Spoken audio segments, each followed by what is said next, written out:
Buenas noches, participantes del Diplomado en Derecho Tributario y Tributación Fiscal. Tenemos el gusto de presentar al doctor Enrique Alvarado Goicoechea con el tema de prestación de servicios, aspecto objetivos, subjetivos, temporales y especiales. Fuerte palmas, por favor.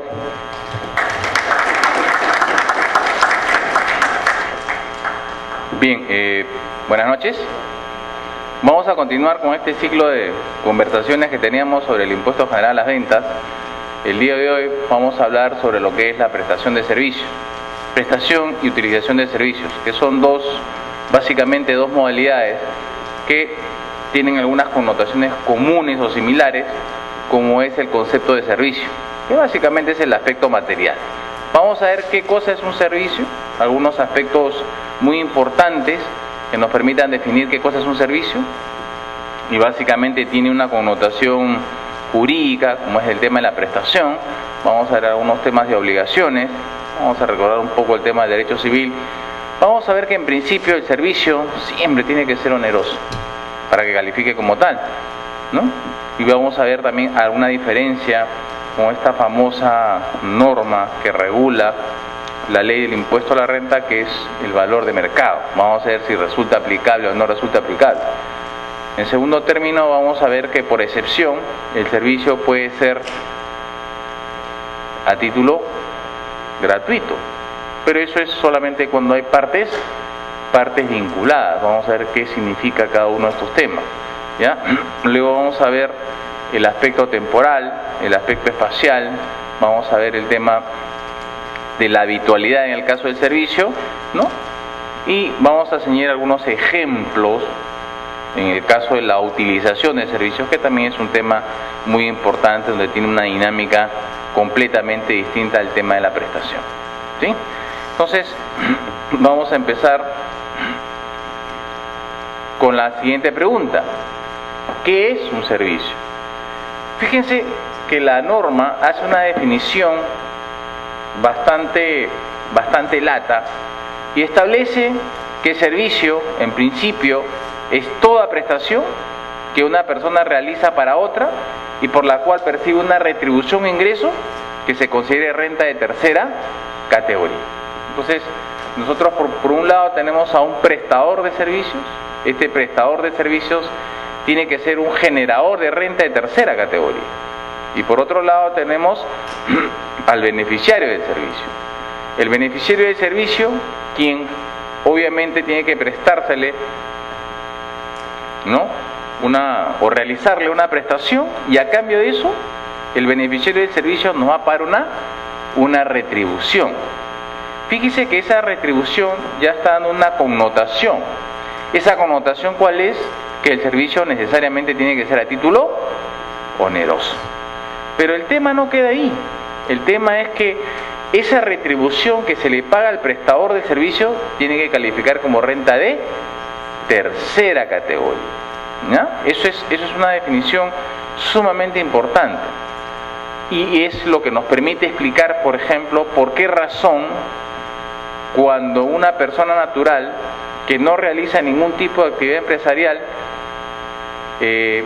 presta dinero, ¿no? Por ejemplo, le presta dinero a una empresa, la empresa obviamente se convierte en beneficiaria. Pero la empresa, para poder deducir eso como gasto, no solamente requiere contar con el contrato, no solamente se requiere la retención, sino también se requiere la parte formal. Y esa parte formal es el comprobante de pago, que en este caso deberá ser una factura. Muchas veces se preguntan, oiga, ¿pero tiene que ser repetitivo? No. Es un aspecto eminentemente formal. He visto muchísimos casos en los cuales las empresas tienen el sustento, tienen el contrato de prestación de mutuo dinerario, lo bancarizan, tienen le han efectuado la retención correspondiente, pero les falta la parte formal, que es el comprobante de pago, y que en este caso debe ser una factura. ¿Quién emite la factura? El que efectúa el préstamo del dinero, o sea, el mutuante. La pregunta es, ¿esa factura está grabada con IGB o lleva en sí el IGB? ¿Cuál será la respuesta? No, porque definitivamente hay una prestación, pero lo que se le está pagando, en este caso representado en el tema los intereses, que vendría a ser la retribución, ¿qué cosa es para quien lo prestó? ¿Renta de qué tipo? ¿Renta de qué? Renta de segunda categoría. Entonces, ¿califica dentro de esta denominación de servicio que nos indica el IGB? No.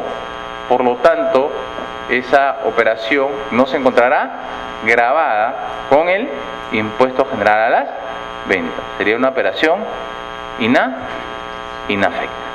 ¿Correcto? Pero fíjense que en la definición que nosotros hemos dado de lo que es servicio, dentro de la lógica de lo que es la prestación, está inmersa un elemento que es netamente jurídico. Y ese elemento netamente jurídico es el tema de la prestación.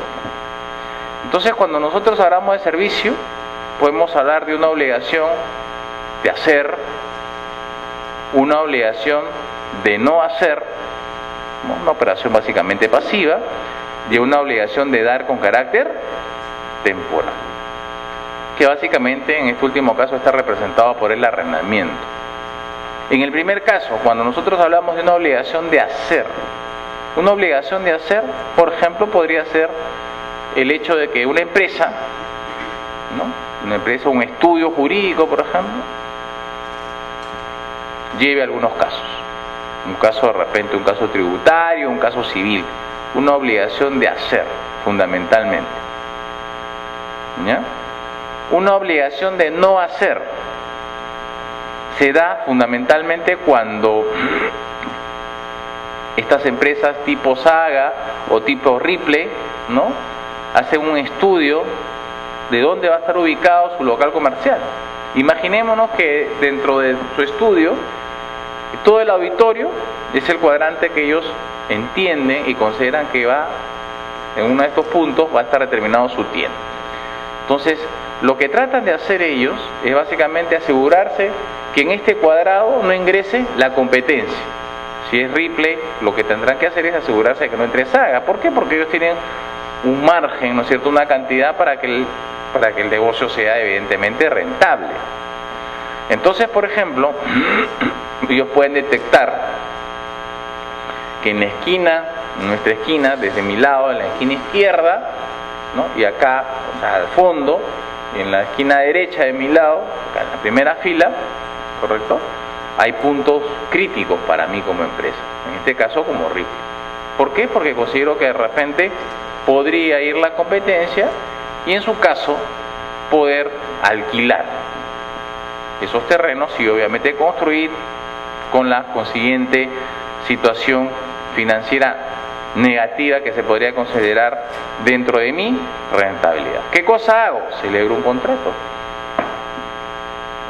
de exclusividad, un contrato de no hacer, a través del cual las personas que están ubicadas en estos lugares estratégicos, que son empresas, se entiende, se obligan a no arrendar, a no ceder, ¿no?, en uso o dar en arrendamiento ese inmueble a ninguna persona. Obviamente hay cláusulas que son pues bastante fuertes en el caso que sí lo hicieren, ¿no? Y fíjense lo más interesante de todo, ¿no? Me pagan por no hacer, ¿no? Que es un excelente negocio, ¿no? Sentadito ahí, entonces me pagan por no hacer. Ese vendría a ser uno de los ejemplos donde subsiste una obligación de no hacer, un tema pasivo, ¿correcto? Y una obligación de dar con carácter temporal, básicamente está representado en lo que ya había mencionado, un contrato de arrendamiento, en donde entrego la posesión para el uso y disfrute por un cierto tiempo, al cabo del cual se me retorna. Dentro de esta definición que hemos mencionado, dentro de lo que es prestación, ustedes pueden apreciar que no está comprendida una obligación de dar con carácter definitivo. Porque si hablamos de una obligación de dar con carácter definitivo, estaríamos haciendo alusión a una venta y no a un servicio propiamente propiamente dicho, ¿sí? Pero fíjense que la norma, en su definición del aspecto temporal, más que temporal, el aspecto material, porque luego lo vamos a relacionar con el aspecto temporal, establece además que el servicio, ¿no? Me resalta que es toda prestación que una persona realiza para otra y por la cual percibe una retribución o ingreso que se considera renta de tercera categoría para efectos del impuesto a la renta. Luego subraya diciendo, aun cuando no esté afecto a este último impuesto. Fíjense qué es lo que quiere decir el legislador en este caso. El legislador en este caso está haciendo referencia básicamente a que lo que se considera renta de tercera categoría es potencialmente la renta, no necesariamente que se encuentre grabado. No está viendo o no está analizando en ojos del sujeto, sino está analizando en ojos de la calidad del tipo de renta que se puede recibir, si potencialmente eso califica o no como renta de tercera categoría. Por eso es que le dice, aun cuando no esté afecto a este último impuesto. Y se está refiriendo a quiénes básicamente, aquellas entidades, ¿no?, que son entidades que forman parte del sector público nacional, que si uno analiza desde el punto de vista del impuesto a la renta, ustedes saben que el sector público nacional, excepto empresas, evidentemente, son entidades inafectas, es una inafectación subjetiva para efecto del impuesto a la renta, pero para el IGB no. Recuerden ustedes que el IGB lo que normalmente hace es inafectar o no gravar operaciones, o puede establecerse la combinación de no gravar un sujeto respecto a una operación, pero normalmente no grava, ¿no es cierto?, o no desgrava, perdón, sujetos. Ustedes no van a encontrar a un sujeto que se encuentre libre de una inafectación o esté comprendido en una inafectación subjetiva. No hay. No es la lógica del impuesto general a las ventas. ¿Y por qué hago toda esta explicación? Porque normalmente, cuando uno habla del impuesto a la renta, o sea, de la inafectación a la que estamos aludiendo en este caso, lo que tiene que observar es, como les había mencionado, entidades, en unidades ejecutoras, por ejemplo, del sector público nacional. Tal es el caso de los hospitales. Entonces, los hospitales o cualquier unidad ejecutora del sector salud, les pongo un ejemplo, puede ser educación también, cuando presta un servicio a un tercero, evidentemente ese servicio o esa operación va a estar grabada con el impuesto general a las ventas, porque si no fuera así, ¿no es cierto?, entraríamos pues en un tema de una competencia desleal respecto a otra entidad generadora de renta de tercera categoría que puede realizar el mismo servicio. Todos, ¿no?, quisiéramos encauzar ese servicio a través de esa unidad ejecutora. Para evitar esa distorsión, ¿no?, de tener un 18% menos, es que se pone, digamos, el piso en términos relativos parejo, de suerte tal que estas entidades, ¿no?, que forman parte del sector público nacional, les he puesto como ejemplo el tema es de salud, hospitales, por ejemplo, cuando presten un servicio van a estar grabados. Definitivamente, cuando ese ingreso se incorpore en sus estados financieros, obviamente no va a estar grabado con el impuesto a la renta, porque respecto al impuesto a la renta sí son, ¿no?, o tienen la inafectación de carácter subjetivo, pero para efecto del IGB no. Entonces también estarán comprendidos las entidades que forman parte del sector público nacional. ¿Ya? ¿Qué más nos trae la norma en esta definición del aspecto material? Nos dice que están incluidos lo que es el arrendamiento de bienes muebles e inmuebles y el arrendamiento financiero o lícito. ¿Ya? Entonces, esta es nuestra primera impresión de lo que es una prestación de servicios. Pero fíjense, esta definición que ya se había considerado determinada ha incluido como una serie de introducciones a propósito de la vigencia de este nuevo paquete, específicamente el decreto legislativo 1116, cuya vigencia entró en rigor el 1 de agosto del 2012. ¿Qué cosa incluye? Incluye como retribución, fíjense ustedes, como retribución dentro de todo este aspecto del servicio, los montos, ¿no?, que perciban por concepto de arras, depósito o garantía y que superen el límite establecido en el reglamento. Esto evidentemente está apuntando básicamente al sector construcción, ¿no? Ustedes saben que la norma reglamentaria respecto al impuesto general a las ventas ya se publicó y establece que el límite es del 3%. Así que si ustedes, por ejemplo, van a comprar un inmueble en planos, que ya lo hemos visto en la sección anterior, y ustedes pagan una cantidad de dinero, ¿no?, que le pueden denominar arras de retractación, le pueden denominar garantía, ¿no es cierto?, o le pueden denominar depósito. Si supera ese 3%, entonces todo ese importe va a ser considerado gravado. ¿Como qué? Como servicio. Y va a estar afectado al servicio de la construcción, ¿sí? O en su caso, como la primera venta de inmueble. O sea, siempre va a estar grabada para la empresa constructora porque lo está considerando como retribución. Es un aspecto que de repente puede ser discutible, ¿no? Pero de todas maneras nosotros tenemos que saber que esa situación ya se ha incorporado, ¿correcto? Entonces recuerden bien ese tema, ¿sí? Cuando yo me refiero a arras, me estoy refiriendo básicamente a las arras de retractación normalmente, porque las arras de confirmación lo único que hacen es reafirmar que se trata de una compra.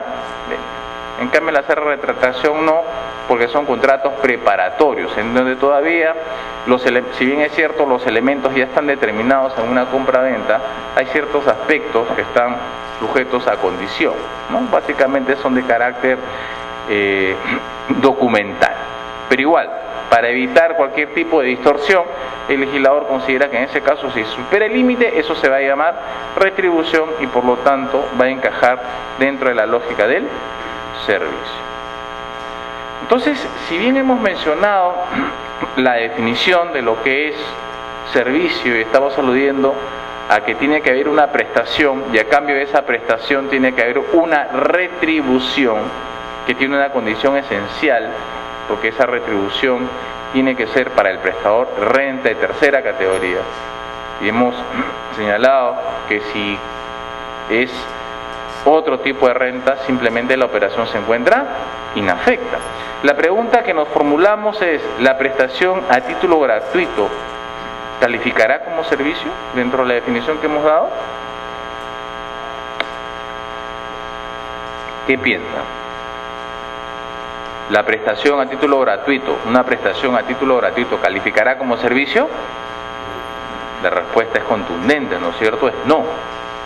No, porque siempre el servicio como principio general tiene que ser oneroso, ¿ya? Y aquí sí me permito hacer un breve comentario para no distraer un poco la secuencia y la explicación. Les había mencionado que el artículo 32 de la Ley del Impuesto a la Renta contiene criterios valorativos que se denominan valor de mercado.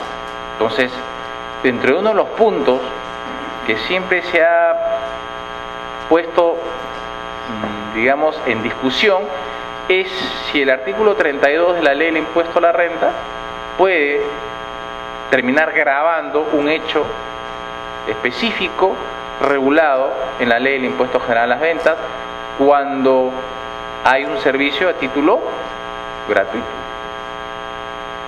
Entonces la respuesta será no, porque si bien es cierto el artículo 32 trae consigo un desarrollo de criterio valorativo para que eso resulte grabado en el IGB, ¿no?, de respecto a este impuesto, respecto al impuesto general a las ventas, eso tiene que estar previsto, determinado, es decir, los aspectos elementales, el aspecto material, la base imponible, ¿no es cierto?, debe estar señalado. Sin embargo, no se encuentran señalados, al contrario, nosotros tenemos una determinación de qué cosa es un servicio, por ejemplo, y respecto a la base imponible te dice toda aquella toda aquella contraprestación que se reciba, todo el monto que se recibe. Entonces, esa regulación que enmarca el aspecto del impuesto a la renta no le resultará de aplicación a una prestación de servicios común dentro del campo del IGB. O sea, yo no puedo establecer si el servicio es a título gratuito, tratar de grabarlo con el IGB porque no se condice. O sea, no puedo hacer la remisión directa al impuesto a la renta. No tendría sustento. No hay aspecto material, me refiero, no hay base imponible, o sea, no podría fabricarse, porque recuerden ustedes que la analogía en materia tributaria se encuentra prohibida, se encuentra proscrita. ¿Ya? ¿Qué más? Por ejemplo, podemos ver en el tema de la onerosidad. Muchas veces se ha pensado que el tema de la onerosidad tiene que ver algo con el hecho de generar o no generar utilidad. Entonces, en este caso el Tribunal Fiscal ha señalado claramente cuál es la posición respecto a la onerosidad, ¿no? Creo que en la anterior sesión también lo habíamos visto, ¿sí? Pero siempre es bueno recalcarlo, porque les digo, a veces se confunden los temas de la onerosidad con el tema de la gratuidad. Y aquí el análisis es muy importante, sobre todo enfocado desde el punto de vista práctico. En algunos casos, o en muchos casos, nuestros amigos auditores a veces cuando revisan un contrato, y ustedes me entenderán mejor, ¿no? Porque están inmersos dentro de lo que es las normas tributarias, las normas en general, las disposiciones contractuales, Código Civil, ¿no? Entonces nuestros amigos de la administración tributaria, que no tienen formación jurídica evidentemente, cuando van y realizan una fiscalización, ¿qué hacen? Revisan el contrato, y al revisar el contrato, ¿no? Extraen, ¿no es cierto? Extraen las partes que a ellos les considera o les llama la atención, cuando en realidad para hacer un análisis de un contrato uno tiene que verlo de manera integral, ¿sí?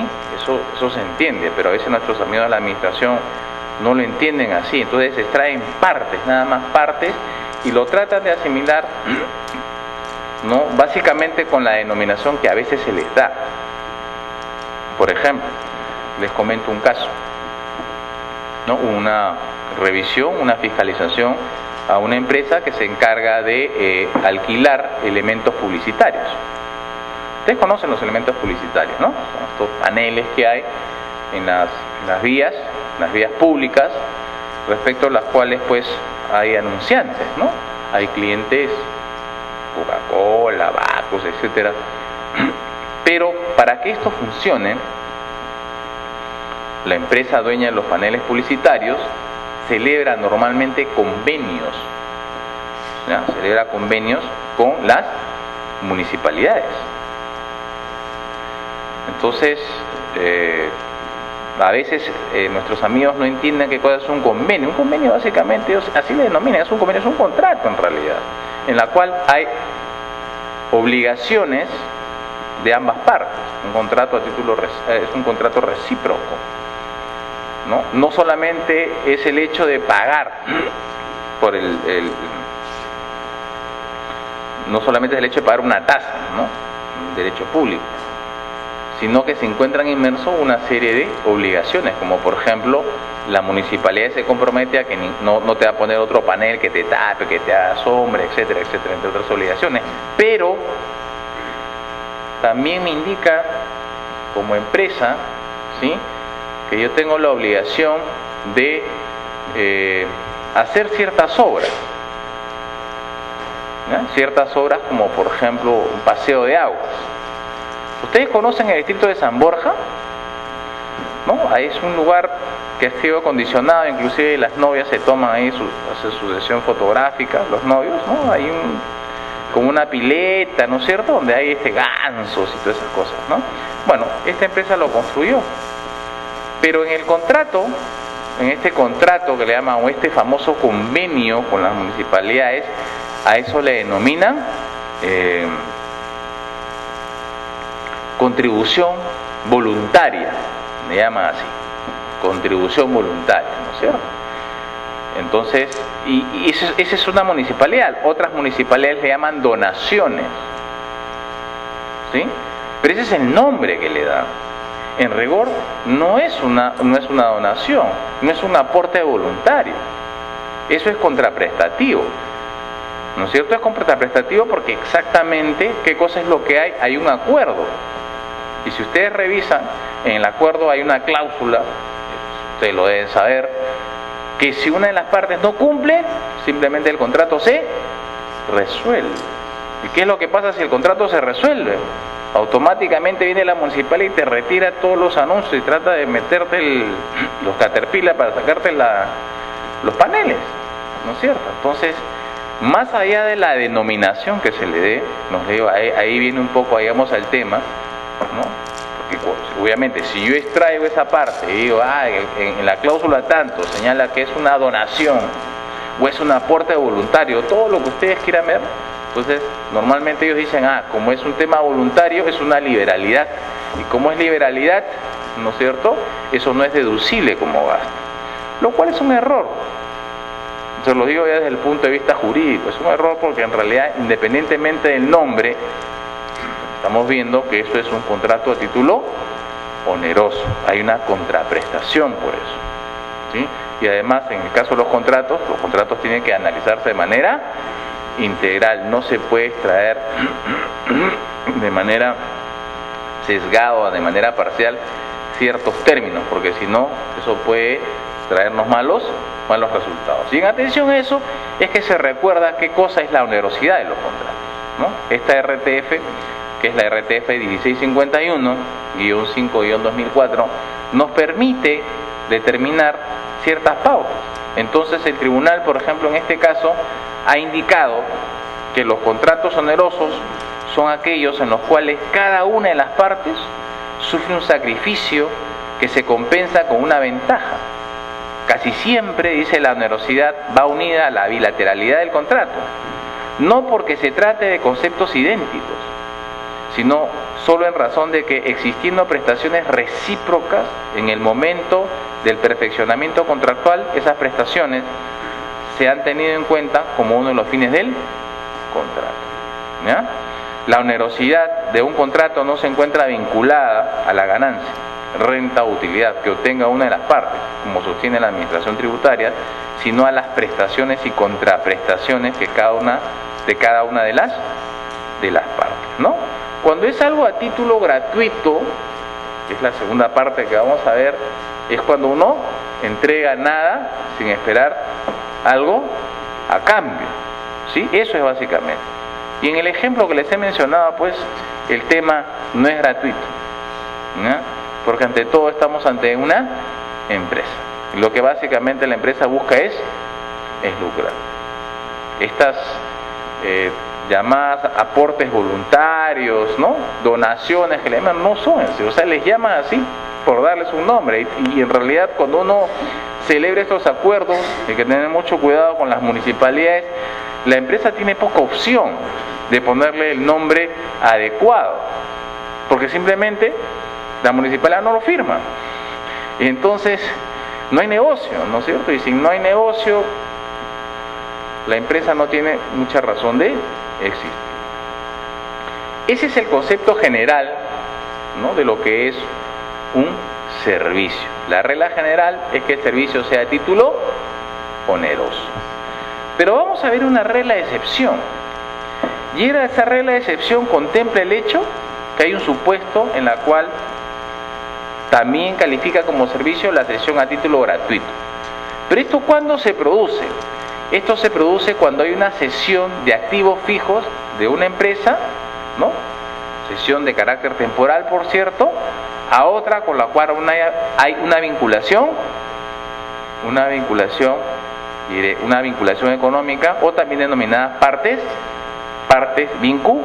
vinculadas, ¿correcto?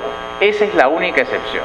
Es decir, si hay partes vinculadas una de otra, si hay una cesión de carácter temporal de activos fijos, eso para efecto del legislador es un servicio, y está determinada la base imponible, está determinado el monto, que es el valor de mercado, entre otros. Pero fíjense qué interesante, Porque claro, la pregunta que uno se formula es, oye, ¿y cuándo existen partes vinculadas? ¿O cuándo una empresa está vinculada a otra económicamente? ¿Ya? En el caso del impuesto general a las ventas, la respuesta nosotros la encontramos en el artículo 50 y 51 de la ley. Si ustedes revisan la ley, obviamente van a tener que entrar a revisar el impuesto selectivo al consumo, porque esa es la parte que corresponde al impuesto selectivo al consumo. Y se nos dice que hay partes vinculadas en términos bastante simples cuando hay una participación de manera directa o indirecta en más del 30% del capital social de otra empresa. O sea, por la participación accionarial, más del 30% directa o indirectamente, estamos entre partes vinculadas. Eso es un tema. Lo segundo es que también hay partes vinculadas cuando se establece el poder de dirección. ¿Eso qué cosa significa? Significa que si yo tengo al gerente general en la empresa A y también tengo al mismo gerente general en la empresa B, por los poderes de dirección hay partes vinculadas. También existe vinculación por los grados del parentesco. Cuarto grado de consanguinidad y segundo de afinidad, ¿no? Como hemos mencionado, el cuarto grado de consanguinidad se da por una relación de un tronco común. ¿Y la afinidad cuándo se da? Por el matrimonio, ¿no es cierto? Con alegría, señores, ¿ya? Por el matrimonio. También hay partes vinculadas cuando se establece el poder de dirección. ¿Eso qué cosa significa? Significa que si yo tengo al gerente general en la empresa A y también tengo al mismo gerente general en la empresa B, por los poderes de dirección hay partes vinculadas. También existe vinculación por los grados del parentesco. Cuarto grado de consanguinidad y segundo de afinidad, ¿no? Como hemos mencionado, el cuarto grado de consanguinidad se da por una relación de un tronco común. ¿Y la afinidad cuándo se da? Por el matrimonio, ¿no es cierto? Con alegría, señores, ¿ya? Por el matrimonio, ¿ya? Entonces van a ver ustedes segundo grado de afinidad, ¿no? Tienen ustedes en el primer grado, ¿quién está? Está la suegra, ¿no es cierto? Entre otros, aunque muchos la suegra está pues en último grado, ¿no? Bueno, no es mi caso porque yo me llevo muy bien con mi suegra, felizmente, ¿ya? Me quiere tanto como yo a ella, por eso que estamos a veces medio distanciados, ¿cierto? Pero bueno, ¿ya? Y entonces vemos también que en el segundo grado, el primer grado está la suegra, están los cuñados, ¿no es cierto? Y están los abuelos, los padres de los abuelos de la cónyuge, en este caso los padres de la suegra. Pero una denominación o un factor común o peculiar, más que común, que en este caso se da, es que la afinidad no se termina cuando cesa el vínculo, ¿sí? O sea, la afinidad siempre se mantiene aun cuando ustedes se divorcien. Siempre va a haber vínculos de afinidad siempre van a estar vinculados con la ex suegra, con los ex cuñados, ¿no? Es un tema que de por sí también nos llama a la reflexión porque se utiliza mucho en los temas de contrataciones con el Estado. Esa limitación también existe. No sé si ustedes recordarán que una vez hubo todo un escándalo porque se encontró a una de las ex esposas del hermano del presidente que le gustaba veranear en Punta Sal, ¿no? Que le gustaba tomar whisky etiqueta azul según las malas lenguas. Me encontraron pues en un café, supuestamente negociando puestos públicos, ¿no? O sea, hubo todo escándalo y la prensa decía, oye, pero ¿qué tiene que ver si es la ex? Precisamente, ¿no? El tema de afinidad todavía continúa. La única forma en que yo me pueda liberar de la afinidad es que uno de ellos muera, ¿no es cierto? ¿ya? Cosa que no es un consejo ni nada por el estilo, por si acaso, pero es tal cual lo señala la norma civil, ¿ya? Entonces fíjense, tenemos por grados de consanguinidad, por grados de afinidad, pero también, recordando el tema de las partes vinculadas, se da, ¿no?, cuando hay relación entre lo que se llaman contratos de colaboración empresarial, es decir, cuando hay estas empresas que forman un conglomerado, por ejemplo un consorcio, un joint venture, ¿no?, y forma la empresa A, B, C, D. Entonces, para efectos del impuesto general a las ventas, entre ellos hay vinculación o son partes vinculadas. Pero también existe vinculación por temas de comercialización o por temas simplemente comercial. Cuando yo le vendo, le presto servicios por más del 80%, ¿no?, a una empresa, y esa empresa que me adquiere más del 20% del importe total. Entonces, en esos casos que hemos planteado hay temas de vinculación económica o partes vinculadas también, denominadas por la legislación, ¿ya? Fíjense, nosotros ya acabamos de señalar qué cosa es un servicio. Hemos dado las grandes definiciones, ¿no?, y hemos dicho que en general uno de los principales temas es el tema de la prestación, que es un elemento eminentemente jurídico. Pero también es bueno recordar, y esta es la parte más importante, cuando no estamos frente a un servicio.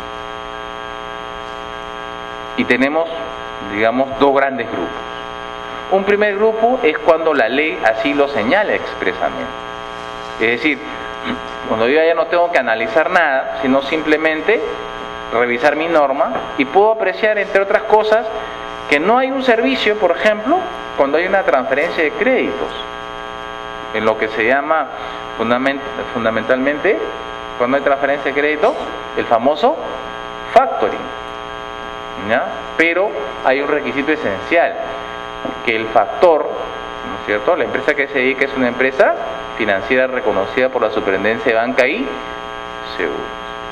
O también cuando hay un fideicomiso de titulización, es decir, cuando se dan todos los recursos, cuando se prestan todos estos recursos para un fideicomiso de titulización, en ese caso eso no es considerado un servicio, no por definición, sino por expresa exclusión de la ley. Pero también es importante señalar que no cataloga como una prestación, que es el otro gran grupo, ya no está por una definición legal, sino por un tema conceptual, de que no encaja dentro de lo que es una prestación. Por ejemplo, no encaja dentro de una prestación lo que son las indemnizaciones y penalidades, ¿no? Imagínense ustedes en el caso de una indemnización. Una empresa de transportes asegura, ¿no?, una unidad o a sus unidades vehiculares. Y estas, de repente, como hay tanto movimiento ahora, digamos que está en Nazca o en Ica, y surgen estos movimientos de protesta, que de repente resultan razonables las protestas, pero la consecuencia es que esta unidad la incendian, la queman, ¿no? Se genera el siniestro. Entonces la pregunta que uno se formula es, oiga, bueno, en este caso probablemente lo que va a haber es un daño emergente y un lucro cesante, ¿no? El daño emergente, básicamente, ¿qué es lo que hace? Es una reposición. Y el lucro cesante es lo que uno ha dejado de percibir, ¿no? En el caso de renta, para hacerlo así de manera global, en el caso del impuesto a la renta, cuando estamos hablando de un daño emergente, como lo que se busca es básicamente reponer el bien a su estado natural, simplemente hay un reemplazo, ahí no hay renta. Eso no está grabado con el impuesto a la renta. ¿sí? Y fíjense que puede ser un monto bastante interesante, podremos hablar pues de repente unos $200.000. La pregunta es, ese importe que me están entregando, si bien es cierto no está grabado con el impuesto a la renta, ese importe estará grabado con el impuesto general a las ventas. ¿Eso que me están devolviendo será catalogado como un servicio?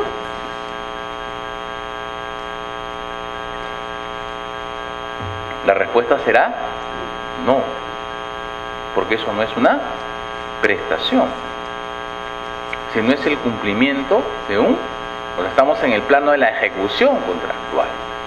Recuerden que la prestación, ¿cuál sería? La prestación sería las primas que yo vengo pagando por el contrato de seguro. ¿Ya? Esas primas de carácter mensual o como ustedes la quieran denominar, porque hay gente que también paga al año, ¿no? Esas primas que uno paga están grabadas con el impuesto general a las ventas. Entonces, eso sí es un servicio, eso sí es una prestación, porque lo que me están haciendo es coberturar frente a una situación hecha o incierta, ¿no? Entonces, eso sí, y digamos, no va a resultar grabado con el IGB porque no está dentro del rubro de una prestación, me refiero a la indemnización. Lo otro, las primas sí, porque eso sí cataloga como una prestación.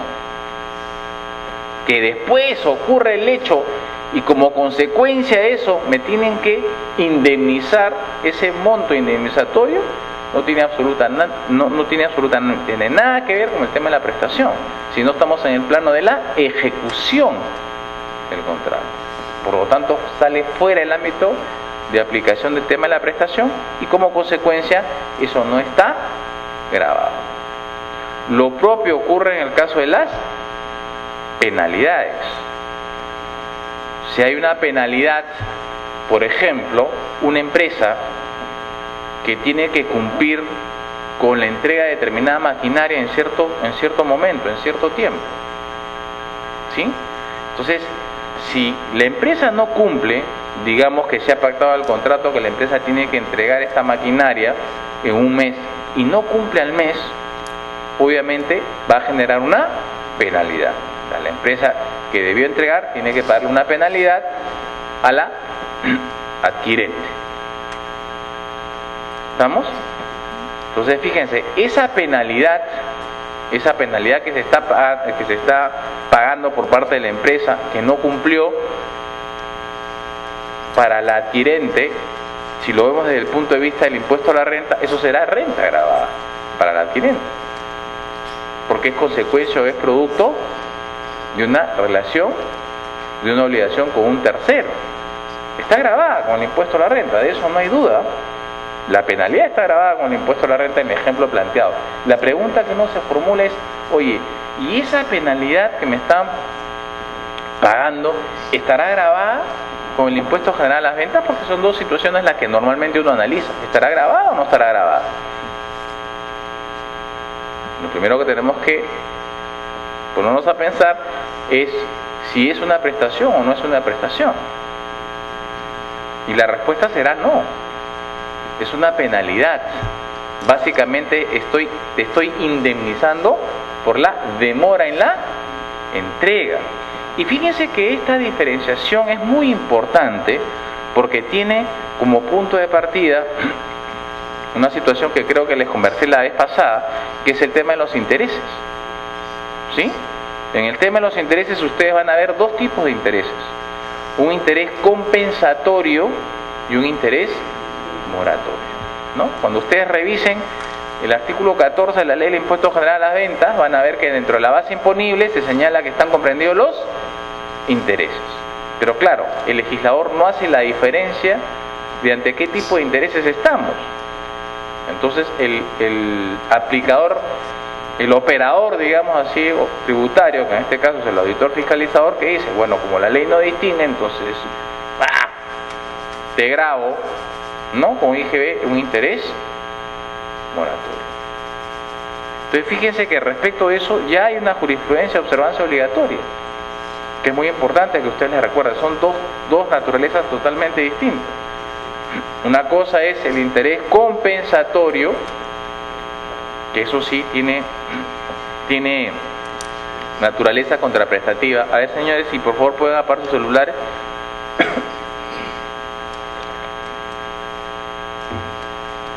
Los intereses compensatorios sí tienen naturaleza contraprestativa, porque lo que están haciendo es precisamente, digamos, pagarte por el uso del dinero en el tiempo, y eso precisamente está representado en los intereses.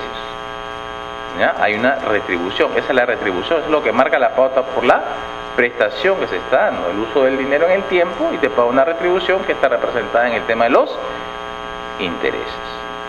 Entonces, los intereses compensatorios sí están grabados, pero los intereses moratorios no, porque los intereses moratorios tienen una naturaleza totalmente distinta.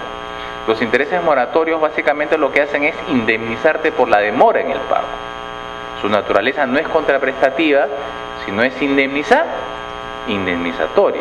Y así también lo reconoce el Tribunal Fiscal a través de esta jurisprudencia de observancia obligatoria, que es la RTF 214-5-2000, publicada en el Diario Oficial del Peruano el 5 de mayo del año 2000. ¿Qué señala el tribunal en relación a este tema? Me dice, en el valor de venta del impuesto general a las ventas no incluye el interés moratorio, debido a que éste indemniza la mora en el pago. Entonces no tiene nivel contraprestativo, o sea, no es una prestación en los términos que estamos conversando, por lo tanto se excluye, no se considera un servicio. Lo propio ocurre, o lo propio pasa cuando estamos hablando de los dividendos y de la participación de las utilidades. ¿Sí? Hay casos en los cuales, por ejemplo, hay empresas que se asocian, ¿no? Para no hablar de los dividendos, porque en el caso de los dividendos, si yo entrego algo, ¿no? ¿Cuál será la prestación cuando yo entrego algo? ¿O cuál será la contraprestación? La contraprestación, si yo entrego un bien, ¿no? La contraprestación está en las acciones. Si se genera utilidad, la consecuencia de la generación de la utilidad es que yo pueda repartir dividendos, pero ustedes están viendo que los dividendos no forman parte de una prestación, ¿no? Es simplemente la ejecución, la consecuencia de ese contrato asociativo. Ustedes lo van a ver de repente nítidamente en un contrato de asociación en participación, en el cual hay un resultado. Imagínense, hay asociante y asociado, hay un resultado, se explota el negocio y hay utilidad. Y antes de que el asociante efectúe la declaración jurada anual, lo que hace es entregar la parte proporcional de esos resultados, que en este caso son positivos, le entregan esta proporción que le corresponde, que digamos será el 40%. Entonces, eso, por ejemplo, no califica como una prestación, sino es la consecuencia de la ejecución de ese contrato. ¿Correcto? Y tampoco califica como prestación las cuotas, dice, del asociado de una asociación civil sin fines de lucro. Y esto lo tenemos, pues, en una directiva que es bastante antigua, pero que todavía su criterio valorativo sigue siendo útil, y es esa directiva 04-95-SUNAT. ¿Y por qué se dice que en estos casos las cuotas del asociado que paga una asociación civil sin fines de lucro no son un servicio? Por ejemplo, las cuotas que nosotros pagamos aquí en el colegio de abogados, o de repente la que paga en los contadores en el colegio de contadores, y nos permiten, ¿no?, hacer uso de las instalaciones del colegio o de los diferentes clubes. La SUNAT ha mencionado que en ese caso, como no se puede individualizar el servicio, es decir, tú no puedes saber cuál es la parte que a ti te corresponde por lo que tú estás pagando, simplemente vas y usas una parte proporcional. Como no hay esa individualización que caracteriza un tema del servicio, por lo tanto no catalogado como servicio, tampoco catalogado como venta. No es el tema de discusión. En consecuencia, lo que ustedes tienen que ver, y eso se aplica no solamente acá, sino en cualquier cuota que ustedes paguen a una asociación civil sin fines de lucro, de repente si ustedes forman parte de algún condominio, ¿no es cierto?, eso no resulta gravado para propósitos del impuesto general a las ventas porque no califica como una prestación, ¿sí? Entonces recuerden que ese tema es muy importante. Y uno de los temas que, fíjense, se presenta con mucha frecuencia responde a la siguiente inquietud: ¿puede anularse un servicio ya prestado? ¿Qué piensan? Ya lo habíamos adelantado, ¿no es cierto? ¿Se acuerdan? Eso responde a la teoría del... ¿Se acuerdan qué teoría es? La teoría del beso, ¿no es cierto? ¿Se acuerdan la teoría del beso? ¿Sí? Una vez que te di un beso, ya no te puedes decir, oye, devuélveme mi beso, ya te lo dieron, ¿no es cierto? Ya es todo sufructuado y todo, ¿correcto? Entonces no hay posibilidad a retorno, ¿sí? Entonces, en rigor, se los menciono porque a veces suele pasar. Y digamos que la legislación en este tema no ha sido muy prolija en su desarrollo. Felizmente, a raíz de estos últimos cambios normativos, ya se ha hecho una distinción, ¿ya? Porque antes, cuando se revisaban los artículos 26 de la ley del IGB y el artículo 27, pareciera en el texto de la redacción que se podía anular un servicio ya prestado.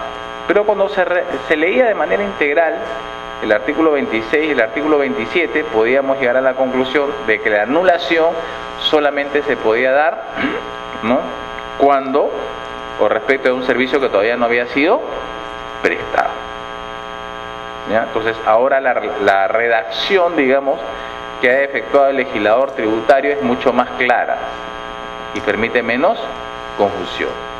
¿Qué es lo que puede pasar? Puede pasar, por ejemplo, que como empresa, yo tengo una empresa que arregla vehículos, y viene un cliente y me dice, oiga, arrégleme estos 10 vehículos. Entonces yo empiezo a arreglar, digamos, 3 vehículos de los 10 y se percata pues que lo que he hecho no sirve, que no conozco de repente el tema del servicio. Entonces me dice, ¿sabes qué? Mira, ahí nomás, ¿ya? No vas a tener problemas, cóbrame por los tres mantenimientos o los 3 servicios que me has hecho, y por el resto no. Entonces ahí sí yo puedo efectuar una anulación, porque es un servicio que todavía no he prestado. Y se los menciono porque normalmente el mecanismo natural para anular una operación es la emisión de una nota de crédito. Ahora el legislador, en el caso del servicio, sí es mucho más claro. En el caso del servicio me dice, oye, si el servicio no lo prestaste, entonces en ese caso, si ya te adelantaron algo, tú tienes que devolver la parte proporcional al servicio no prestado. Te exige que en el caso del servicio devuelvas la retribución que en algún momento si es que te dieron, ¿no? Y hace un espejo o un símil en el caso de la venta de bienes muebles. ¿Recuerdan cuando veíamos el tema de la venta de bienes muebles? En el caso de la venta de bienes muebles se exige la devolución de los bienes. Hay que acreditar la devolución de los bienes para tener en consecuencia el tema de la anulación, ¿ya? Esto que les acabo de mencionar es sin perjuicio de que me guste o no me guste el tema del servicio. El servicio de repente no me puede gustar, pero si el servicio ya se prestó y se emitió un comprobante de pago, ahí no hay nada que hacer. Quien lo prestó está obligado, ¿no?, a girar la factura y a cobrar el IGB, y la otra persona, el beneficiario, se entiende, está obligado en aceptar la carga y pagar ese IGB, que lo tengo que discutir en un ámbito totalmente distinto al fiscal, de repente porque no me gustó el servicio, porque fue malo, etcétera, lo que ustedes quieran, pero esa discusión no puede ser, ¿no?, en términos o en terrenos fiscales, sino tiene que ser en terrenos administrativos o jurisdiccional, de repente en el INDECOPI o de repente en el Poder Judicial. Lo que el Estado dice es: a mí, ya emitiste la factura, me pagas el impuesto. No por el hecho de que el señor no le gustó tu servicio o porque está cuestionando la calidad de tu servicio me dejes de pagar el impuesto, ¿no? Y así lo ha manifestado en esta RTF, que es la 035-99-4-2013. Cuando se prestó el servicio de manera efectiva y se emitió la factura correspondiente, el hecho que posteriormente se discuta que el contrato que respalda la prestación de los servicios debe anularse o no, por diversas causas, ya no me interesa cuáles son las causas, no sería relevante para efectos impositivos al haberse concretado el nacimiento de la obligación tributaria. Es decir, tú puedes alegar una serie de causas, que no te ha gustado el servicio, que la calidad del servicio ha sido mal prestada, pero si emitiste el comprobante de pago, me pagas el impuesto general a las ventas. Tu discusión la haces en otra esfera, no acá en la tributaria. Es lo que básicamente te está mencionando. ¿Correcto? Entonces fíjense, nosotros hemos analizado el aspecto material. ¿Qué cosa es un servicio en términos generales? ¿Qué cosa es un servicio en términos excepcionales? O sea, que es el tema, el general es a título oneroso, ¿no? El excepcional es a título gratuito, en el caso de partes vinculadas, cuando hay una cesión de activos fijos, ¿no? Hemos visto qué cosa no es un servicio en atención a lo que señala la ley, en atención a lo que no corresponde al tema de la prestación, ¿no? Y ahora vamos a ver el tema del aspecto subjetivo, ¿no? Los sujetos, que es básicamente un esquema similar a lo que ya habíamos visto en la venta de bienes. ¿Y quiénes son sujetos? Son todas aquellas personas naturales o jurídicas, ¿no? Sociedades conyugales, etcétera, que desarrollan actividad empresarial. Entonces, ellos son sujetos del impuesto, en la medida en que, claro está, presten en el país servicios afectos o utilicen en el país servicios prestados por no domiciliados. Entonces, fíjense que en estos casos ellos siempre van a ser sujetos del impuesto. Pero aquellas entidades, llámense personas naturales o personas jurídicas, ¿no? de derecho público, de derecho privado, que no realicen actividad empresarial, van a ser consideradas sujetos del impuesto cuando realicen la operación de manera habitual. La habitualidad solamente está dada para aquellas personas, ¿no? O entidades que no realizan actividad empresarial. Si las personas realizan actividad empresarial, desde el vamos, se realizan una prestación de servicio o son beneficiarias de la utilización de servicios prestados por no domiciliados, son considerados sujetos del impuesto, ¿ya? La calificación general, en el caso de la habitualidad, y es lo que establece la ley, es que se realiza en base a la naturaleza, características, monto, frecuencia, volumen y o periodicidad de las operaciones. Esa es, digamos, mi regla general, la base que determina la ley.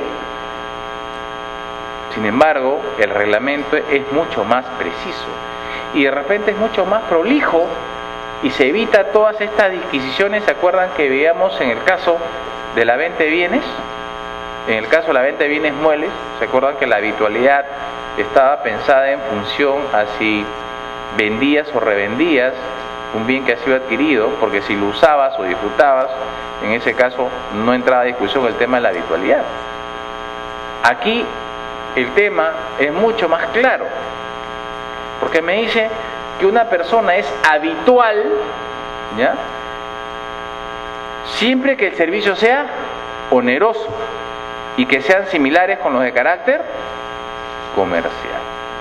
Entonces, esa es la definición que me determina cuándo un servicio o cuándo el sujeto es habitual en el tema del servicio. Repito, cuando el servicio es oneroso y que sean similares con los de carácter comercial.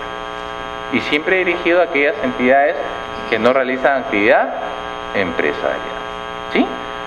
Ejemplo. Imagínense ustedes que, digamos, una congregación religiosa decide hacer, pues, en el colegio que dirige, un auditorio, un mega auditorio. ¿Ya? Es uno de los auditorios más espectaculares, con una acústica impresionante, que es el único en Latinoamérica, en el modelo, en tecnología, en todo. Claro, y la institución educativa lo que quiere es impulsar el tema de la música, el tema de teatro, básicamente apunta a ese tema. ¿Sí? Entonces, piensen también ustedes, fíjense que es una entidad, es una institución educativa, ¿ya?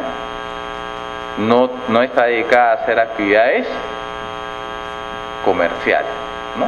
Digamos que es la congregación, la dueña, en este caso lo que antes se denominaba promotor, para no hacerlo tan difícil. Imagínense ustedes que un promotor, ustedes saben que nosotros como país pues somos bastante apetecibles por muchos artistas, aun cuando ahora me los traen ya casi en silla de ruedas, ¿no es cierto? Para los que les gusta la música, ¿sí? Pero imagínense pues que se llega a concretizar y conversan con Bono, ¿no es cierto?, el líder de YouTube, y piensen ustedes que YouTube pues va a venir única y exclusivamente y por primera vez al Perú, ¿correcto? Pero una de las condiciones que pone es cantar en ese escenario acústico del cual acabamos de mencionar, ¿no? Entonces el empresario obviamente pues va a hablar con las monjitas y la monjita le dice: no, acá no se hace absolutamente nada, este es un tema que tiene otra finalidad. Bueno, pues el tipo, ¿qué hace? Como todo empresario hábil, va y conoce a la sobrina, a la sobrina mimada de la madre superiora, ¿no? Y la convence, me dice: la única vez que Bono, tu artista preferido, se va a presentar acá con su banda espectacular, solamente una vez, nada más que una vez, así la gente me pida más presentación, ya no, una sola vez. Y la sobrina va, le pide a la madre superiora, que es su tía, por favor, mira que, ¿no? Y accede, ¿sí? Y de repente el alquiler, pues, obviamente se va a pactar, no, me ocurre, en 1.000.000 de soles. Entonces la pregunta es, fíjense, ella no realiza actividad empresarial, la congregación no realiza actividad empresarial. Entonces la pregunta es, ese alquiler que se está haciendo por única vez, de manera excepcional, ¿calificará como servicio? ¿No? Es más simple por determinarlo, ¿no es cierto? La respuesta será sí. ¿Por qué? Oneroso, claro, estoy recibiendo 1.000.000 de soles. ¿Es similar a uno de carácter comercial? Evidente. Entonces ahí no hay discusión. ¿Se acuerdan cuando nosotros veíamos la venta de bienes?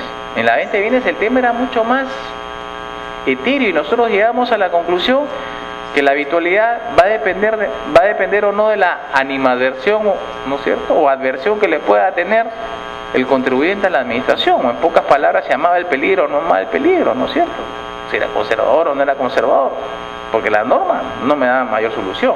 En este caso sí hay una solución, ¿ya? Acá nos dice que si el servicio es oneroso o es similar a uno de carácter, y es similar a uno de carácter comercial, definitivamente hay habitualidad y por lo tanto será sujeto del impuesto, ¿no? Y lo que presumimos es que obviamente eso va a estar grabado con el impuesto general a las ventas, con lo cual la solución es mucho más simple. ¿Y por qué colocamos el formulario 820? Colocamos el formulario 820 porque fíjense, a veces se pregunta este tema, ¿no? El formulario 820, cuando ustedes revisen en el reglamento de comprobante de pago, van a poder apreciar que este formulario, que es para operaciones no habituales, en la redacción de la norma, por ahí pareciera que podría ser utilizado para el tema de servicio. La verdad, señores, es que me parece que esa redacción tiene pequeñas fallas, porque en la práctica, por lo menos desde la época en que yo ingresé a la administración tributaria, ingresé y ya salí también, ¿no es cierto?, el 820 siempre fue utilizado para la venta de bienes, siempre, nunca fue otorgado para el tema de servicios, y hasta ahora se mantiene el tema. Entonces, muchas veces me preguntan, oiga, y en el caso de servicios, ¿se acuerdan el tema del mutuo dinerario que comentábamos hace un momento cuando veíamos la definición del tema de servicio? Me dicen, ¿y por qué van a tener que entregar comprobante de pago? O sea, ¿por una sola vez va a tener que entregar comprobante de pago? Bueno, sí, pues la respuesta es sí. ¿Por qué? Nunca te van a dar el formulario 820. Porque una de las cosas que tiene el formulario 820 también es que no te grava con impuestos. En la renta de segunda, ¿alguien tiene duda de que le van a retener? Le van a retener de todas maneras. O sea, es casi incompatible. Por eso les digo, intuyo que es un desliz del legislador, que bueno, o sea, como no le hace media, entonces creo que no lo han corregido, no le han tomado mayor importancia, pero el formulario 820 no se utiliza en esos casos, ¿ya? Por eso hacía esa pequeña reflexión. El aspecto espacial. Fíjense ustedes, en el caso del aspecto espacial, vamos a recordar algo que ya hemos mencionado, ¿no?, dentro de las características del impuesto general a las ventas. ¿Se acuerdan? El impuesto general a las ventas tiene como característica principal que grava la imposición al consumo y que ostenta un carácter eminentemente territorial. Por eso es que en las definiciones ustedes van a ver, ¿no?, prestación de servicios en el país, utilización de servicios en el país prestado por no domiciliado, ¿no? Eso es básicamente lo que grava el impuesto general a ventas y por lo tanto es un impuesto eminentemente territorial, ¿ya? Y vamos a hacer esta precisión porque cuando definamos lo que es prestación en el país, vamos a ver que el legislador ha utilizado como elemento para distinguir cuándo se... ¿no? Eso es básicamente lo que grava el impuesto general a ventas y por lo tanto es un impuesto eminentemente territorial, ¿ya? Y vamos a hacer esta precisión porque cuando definamos lo que es prestación en el país, vamos a ver que el legislador ha utilizado como elemento para distinguir cuándo se está prestando un servicio en el país, un elemento que es propio del impuesto a la renta y no del IGB. Entonces, esa situación podría llevarnos de repente, de alguna manera, a cierta confusión. Pero la verdad es que si yo tengo claro cuál es la característica central del IGB, no tendría por qué hacerlo. Recuerden siempre que el IGB es un impuesto eminentemente territorial, grava consumos en el país, ¿ya? Entonces, cuando nos preguntan qué cosa es prestado en el país, porque la prestación de servicios en el país es una modalidad, la utilización de servicios prestados por no domiciliados es otra modalidad. La que estamos viendo ahora es la prestación de servicios, ¿no? Cuando se entiende que un servicio es prestado en el país. La ley define cuando el sujeto que lo presta se encuentra domiciliado en el país para efecto del impuesto a la renta, sea cual fuera el lugar de celebración del contrato o del pago de la retribución.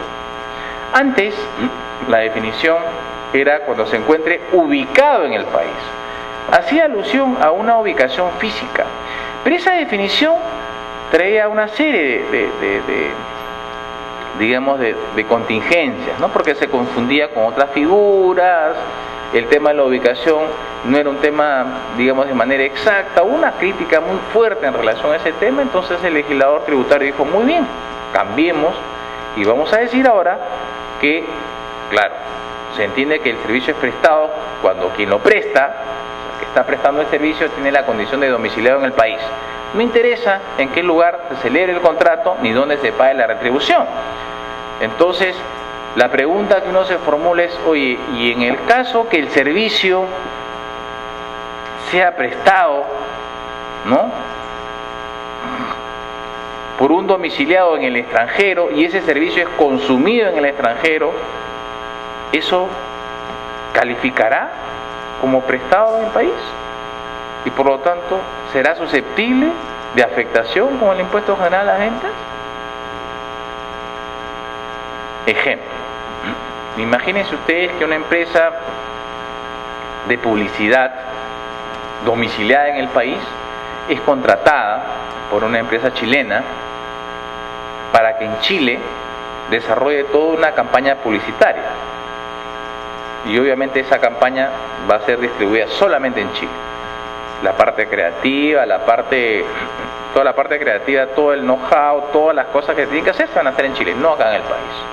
La pregunta es, ¿ese servicio que está prestando la domiciliada, porque la agencia de la cual les estoy haciendo alusión es domiciliada en el país, se encontrará grabada con el IGB bajo el título de prestación de servicio? ¿Cuál será la respuesta?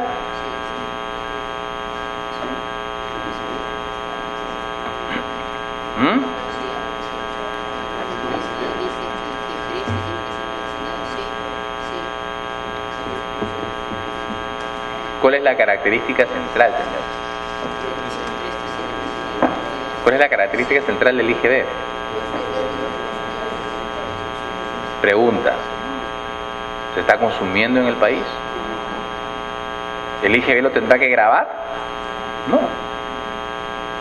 La respuesta es no. Por eso les dije al inicio que lo que tengo que ver básicamente es cuál es la característica central. El IGB graba básicamente consumos, ¿no?, en el país, y eso no es un consumo del país. Por eso les decía que esta definición en algún momento, ¿no?, trajo algunas dudas, algunos cuestionamientos respecto al ejemplo planteado, ¿no?, que es este ejemplo de la empresa de la publicidad en Chile.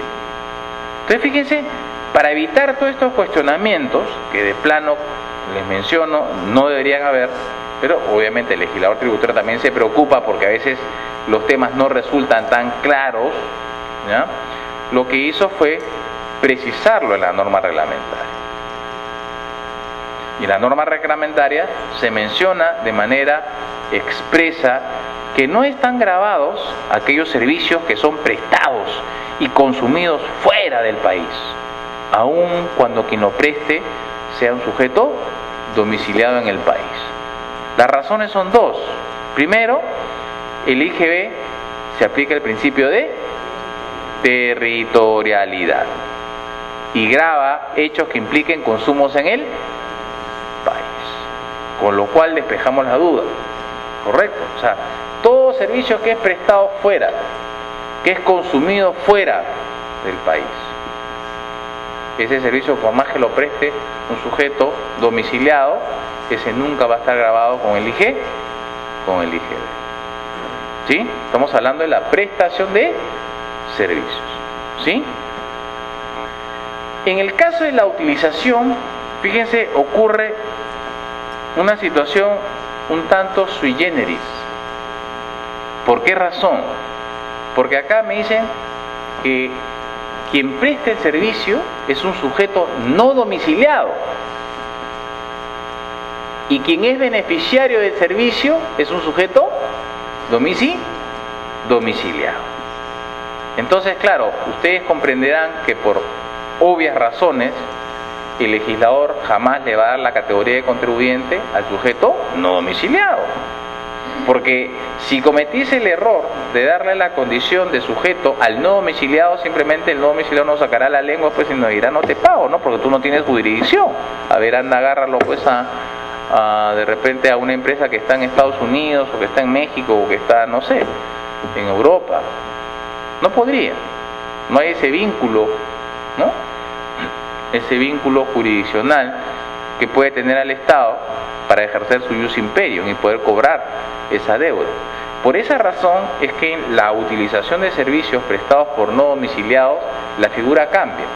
El contribuyente o el sujeto del impuesto no es quien presta el servicio. El contribuyente es quien recibe o quien es beneficiario del servicio. ¿Ya? Entonces, respondiendo a la pregunta, ¿cuándo se utiliza un servicio en el país? ¿No?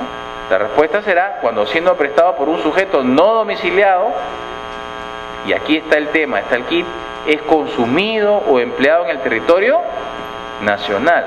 Consumido o empleado en el territorio nacional, independientemente del lugar en que se pague o se perciba la contraprestación y del lugar donde se celebre el contrato. ¿Ya? fíjense cómo está. Entonces, recuerden, aquí en el tema de la utilización, del servicio, nosotros tenemos esa connotación. En la utilización de servicios tenemos que quien presta el servicio es un no domiciliado y quien recibe el servicio o beneficiario del servicio es un domiciliado. El contribuyente del impuesto o el sujeto del impuesto va a ser el domiciliado, el beneficiario, nunca el prestador, ¿no? Porque jamás, si fuera así, jamás el Estado lo podría alcanzar desde el punto de vista tributario.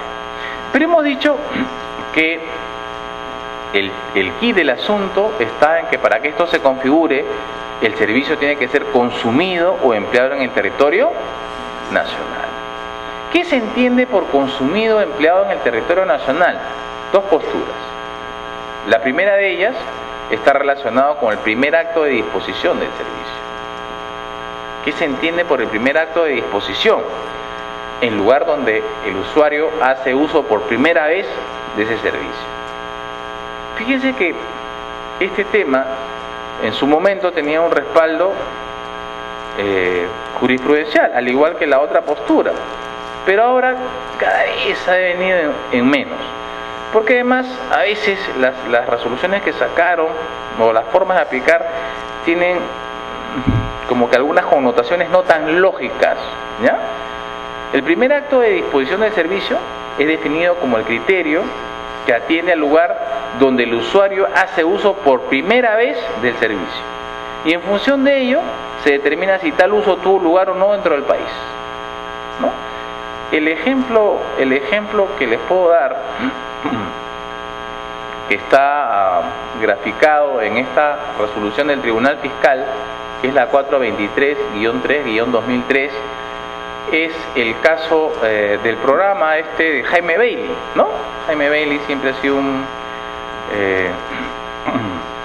escritor, ¿no? Un comentarista siempre de polenda, ¿no es cierto? Entonces en algún momento, no sé si ustedes recuerdan, creo que fue por el 2001 o 2002, empezó a transmitir su programa desde Miami al Perú. Y entonces, ¿qué se utilizaba en ese caso? Un satélite denominado Panansat. No sé si ustedes recordarán ese tema, ¿no? Entonces, el tema era que el servicio era prestado desde Miami, ¿no?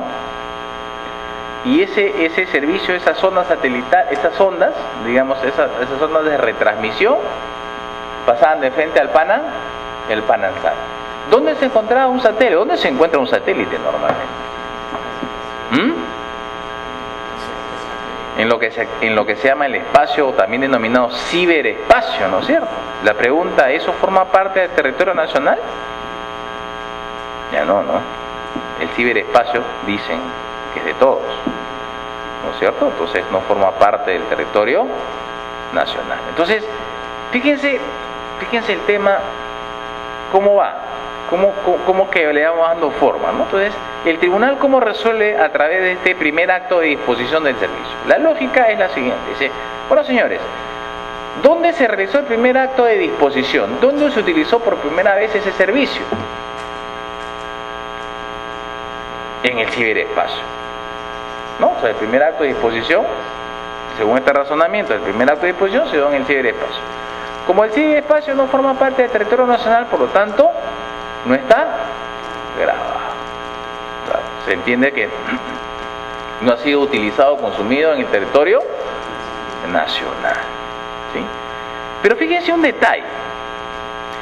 Las salas del Tribunal Fiscal están compuestas por 3 miembros, ¿ya?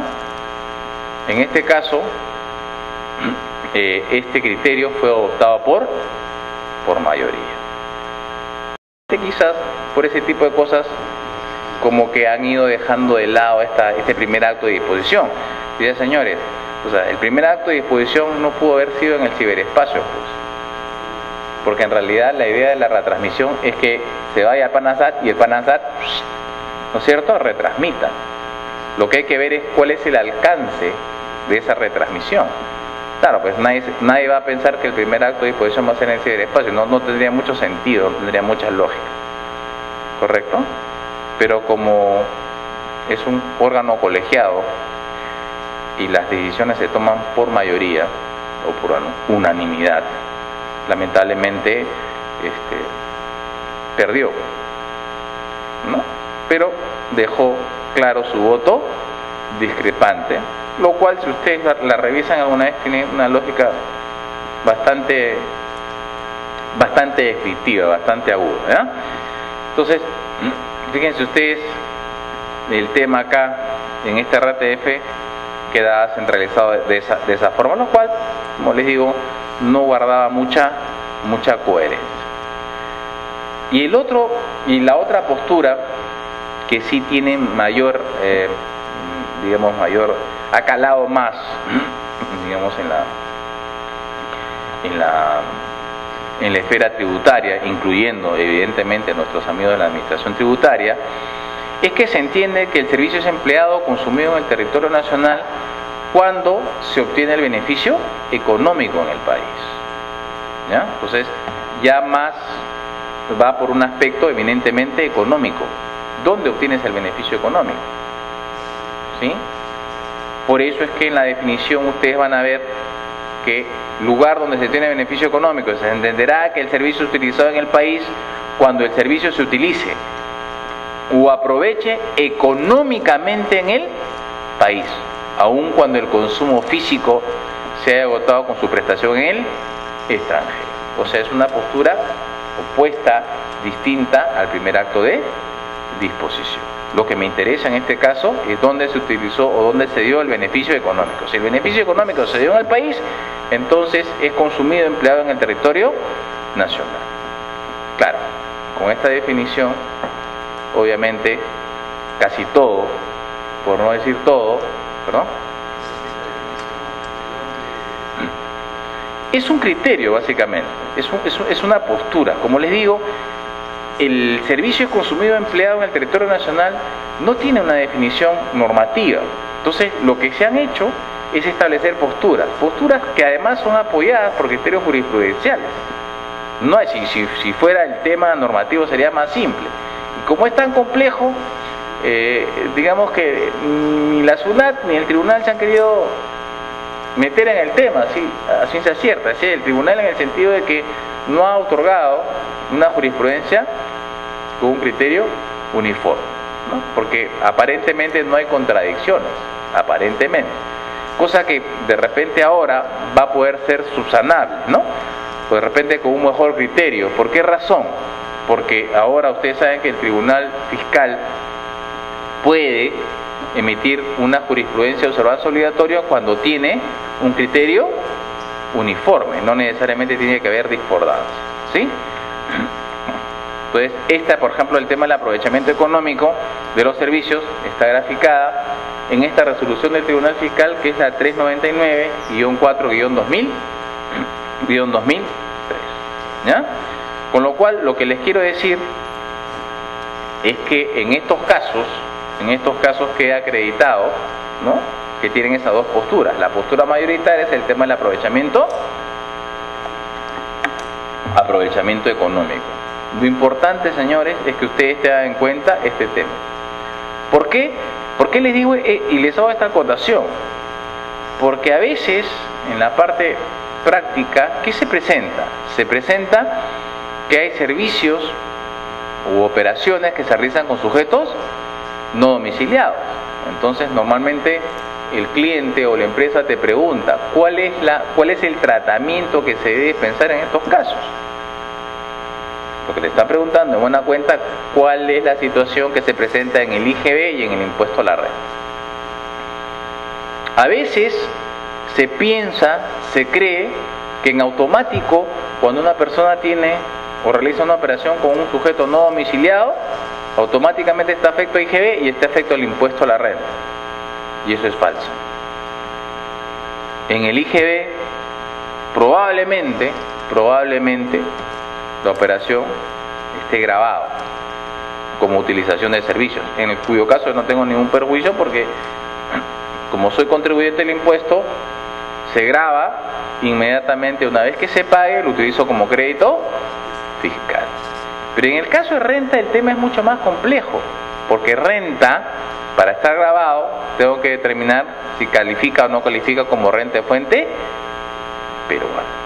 Y la respuesta nos los brindan los artículos 9 y 10 de la ley del impuesto a la renta. Ustedes van a encontrar supuestos en que hay operaciones que vienen de sujetos no domiciliados que van a estar afectos al IGB y al impuesto a la renta. Pueden encontrar ustedes operaciones que van a estar afectos al IGB, pero no al impuesto a la renta. Y pueden encontrar ustedes operaciones donde no hay ni IGB ni hay impuesto a la renta. O sea, no es que a priori, porque se realiza una operación con un sujeto no domiciliado, automáticamente se va a gravar con los dos impuestos. ¿Ya? Uno tiene que tener bien claro esa situación. Hay una ficción que se ha dado en materia de la utilización de servicios prestados por no domiciliados. Y básicamente es el caso de los establecimientos permanentes. ¿Por qué se los menciono? Porque los establecimientos permanentes, para efectos del impuesto a la renta, son considerados sujetos domiciliados. ¿Ya? Pero fíjense, para efecto del impuesto general a las ventas, se está considerando como sujeto no domiciliado. Y entonces, ¿cómo me define? Fíjense que esto es una ficción y solamente es aplicable para efectos del impuesto general a las ventas. ¿Ya? Dice, se considera como sujeto no domiciliado a los establecimientos permanentes domiciliados en el exterior de personas naturales o jurídicas domiciliadas en el país. Es decir, si acá en el Perú yo tengo una empresa A, la matriz es A y tengo una empresa A' que está en Chile, que es un establecimiento permanente, ¿no? Que para efectos de renta viene a ser una empresa domiciliada, para efectos del impuesto federal a las ventas, esa empresa que está ubicada en Chile es un sujeto no domiciliado. Inclusive son sujetos distintos con la matriz. Por lo tanto, si es que esta empresa o este establecimiento permanente, si prestara algún servicio a un sujeto domiciliado, incluyendo a su propia matriz, va a estar inmerso dentro de este tema que nosotros conocemos como utilización de servicios prestados por no domiciliados. Y así lo dice textualmente la norma reglamentaria. Dice, los servicios prestados por dichos establecimientos que sean consumidos en el exterior se encuentran fuera del ámbito de aplicación del impuesto. Claro, eso tiene una lógica coherente, ¿no? Si me están diciendo que es un no domiciliado y lo estoy prestando fuera, obviamente eso no está grabado. Pero a continuación viene a lo que les estaba mencionando. Dice, los servicios prestados por dichos establecimientos permanentes a cualquier sujeto domiciliado en el país, incluso al sujeto con quien se encuentra vinculado como establecimiento permanente, configura entre el supuesto grabado como utilización de servicios en el país. ¿Ya?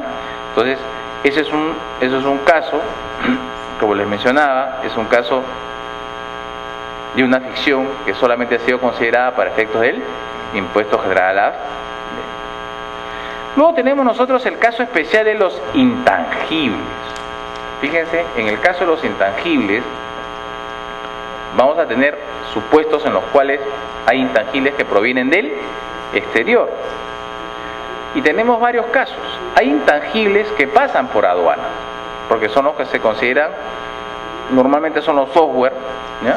Lo que se consideran software enlatados, que pasan físicamente por aduanas. Y hay otros software que no pasan por aduanas, sino directamente se dan vía internet. Entonces, la norma me está indicando lo siguiente, me dice, oye, por si acaso, si tú tienes un software o un intangible en general, que es un enlatado, y que pasa por aduanas, ¿no es cierto? Entonces, si aduana te cobra algo, ese cobro que te está efectuando lo vas a tomar como un pago a cuenta, lo que en definitiva tú tienes que pagar al exterior. Pero en general, te dice, en esos casos, cuando yo no puedo, como no puedo verificar exactamente, porque no es una importación típica, como yo no puedo verificar, entonces no le puedo dar la categoría de una importación. ¿Qué es lo que hago para que esto resulte grabado? Te dice, lo voy a grabar, ¿no es cierto? Lo voy a grabar como la utilización de servicios en el país. ¿Sí? Entonces, eso es una situación muy especial. Por eso dice que en este caso, cuando se trata de bienes intangibles provenientes del exterior, se entiende que son es a título de cesión de carácter temporal, no es definitiva, ¿ya? Dice, en este caso el impuesto general a las ventas se aplicará de acuerdo con las reglas de la utilización de servicios prestados por no domiciliados. En caso que aduanas hubiera efectuado la liquidación y el cobro del IGB, entiéndase estos software enlatados que pasan por aduanas, este se considerará como anticipo del impuesto que definitivamente corresponde, ¿ya? Entonces este es el caso especial de los intangibles que provienen del exterior. Y repito, esto solamente se está refiriendo para hacerlo coherente con el tema del servicio, ¿no? Cuando hay una cesión de carácter temporal, no podría ser definitiva, ¿sí? En el aspecto temporal, el nacimiento de la obligación. ¿Se acuerda que también lo veíamos en el caso del impuesto general a las ventas? Aquí el tema es mucho más claro, es mucho más nítido en la ejemplificación del tema. Dice en la prestación de servicios, ¿cuándo nace la obligación tributaria? En la fecha en que se emite el comprobante de pago, de acuerdo a lo que establezca el reglamento, o en la fecha en que se perciba la retribución, lo que ocurra primero, ¿no? En la sesión anterior, respecto al nacimiento de la obligación tributaria, ¿se acuerdan? Que habíamos dicho que a partir de noviembre del 2005 en adelante, ¿qué cosa se tenía? Se tenía que por emisión del comprobante de pago teníamos una emisión física o una emisión potencial, que estaba relacionada con las fechas de emisión del comprobante de pago según el reglamento de comprobante de pago, ¿sí? En el caso de servicio hay tres momentos. ¿Se acuerdan ustedes? El primer momento es culminación del servicio, pago de la retribución o de acuerdo a lo establecido en el contrato. Entonces esto es muy importante y normalmente se vincula al tema de la culminación del servicio. ¿Por qué? Porque antes de este cambio, y acá lo hemos puesto, fíjense ustedes, están ahí, antes la norma solamente aludía en el nacimiento de la obligación tributaria en la fecha en que se emitía el comprobante de pago. Es decir, había una emisión física, ¿ya? ¿Esto qué significaba en términos de una fiscalización? Que cuando SUNAT iba y fiscalizaba y encontraba que el servicio efectivamente ya se había culminado, pero la emisión física del comprobante de pago recién se había realizado 2 o 3 meses después, sin que haya implicado pago de retribución, ¿se entiende? ¿Ya? El contribuyente, la empresa, pagaba después de 2 o 3 meses. Entonces, SUNAT, ¿qué pensaba? SUNAT pensaba que esto era una suerte de diferimiento. Entonces, lo que SUNAT hacía es, no te acepto el pago del IGB en el mes 3, porque tú habías culminado el servicio en el mes 1, ¿no? Y de acuerdo al reglamento de comprobante de pago, tú debiste emitir comprobante de pago. No lo hiciste, mala suerte para ti, te grabo. Y obviamente generaba un reparo con la contingencia correspondiente. Pero el Tribunal Fiscal, ¿qué cosa dijo? El Tribunal Fiscal en este caso dijo, no, un momentito, la ley es bastante clara en este caso. La ley hace alusión a emisión física, ¿correcto? Entonces, el hecho que no se haya emitido el comprobante de pago en su momento puede ser considerado como un tema de carácter formal, pero bajo ningún punto de vista puede considerarse como nacimiento de la obligación tributaria. Entonces, eso generaba que realmente el tribunal le estaba dando la razón al contribuyente. Decía, es correcto lo que tú has hecho, o sea, has pagado no en el mes 1, sino en el mes 3, cuando efectivamente emitiste comprobante de pago, ¿no? Entonces, fíjense ustedes que este es el antecedente que luego origina el cambio, ¿no? Entonces, aquí nos dicen en este RTF, la 080-1-2004, para el nacimiento de la obligación del IGB en la prestación de servicios no resulta de aplicación el artículo 5 del reglamento de comprobante de pago. Obviamente estamos señalando que esto es antes del cambio, ¿no? Que establece los supuestos en que se debe emitir el comprobante de pago y cuyo incumplimiento acarrea, en todo caso, dice, una infracción formal, por lo que aún cuando hubiera culminado la prestación del servicio, no se puede sostener que ha nacido la obligación tributaria sin que se haya emitido el comprobante de pago o efectuado el pago de la retribución. Y ese criterio es consistente. Entonces, ¿qué hizo SUNAT? SUNAT lo que hizo es modificó la fecha del nacimiento de la obligación y dijo que es en la que se emite el comprobante de acuerdo a lo que establezca el reglamento, ¿no? Entonces nosotros ya hemos dicho que en la norma reglamentaria tenemos emisión física o emisión potencial. La emisión potencial siempre está amarrada ¿a qué? A los momentos en que tiene que emitirse el comprobante de pago. En el mismo ejemplo, hoy, si me fiscalizan y establecen que se ha culminado el servicio en el mes 1 y la emisión efectiva es en el mes 3, ¿cuándo me van a cobrar el IGB? En el mes 1. Y ahí ya no tengo opción, porque la norma en este sentido es bastante clara, ¿sí? Pues ahí lo están viendo ustedes nítidamente. Este es el error que ya lo hemos visto en la sesión anterior, ¿no? Que SUNAT pretendió hacer retroactivo respecto a una norma que todavía no existía, que luego fue rectificado. Y en el caso de la retribución, porque fíjense, estamos viendo emisión de comprobante de pago o el tema de la retribución, también originó una modificación o un cambio. Porque si ustedes aprecian, originalmente, cuando se hablaba de ingreso o retribución, ya no comprobante de pago, sino ingreso o retribución, la norma reglamentaria indicaba que se entendía como ingreso o retribución la de pago o puesta a disposición de la contraprestación pactada, la fecha de vencimiento o aquella en la que sea efectivo un documento de crédito, lo que ocurra primero. Nosotros hemos resaltado con letras rojas el tema de la fecha de vencimiento, porque en realidad, si ustedes reparan bien, la fecha de vencimiento no implica necesariamente que haya un ingreso o una retribución.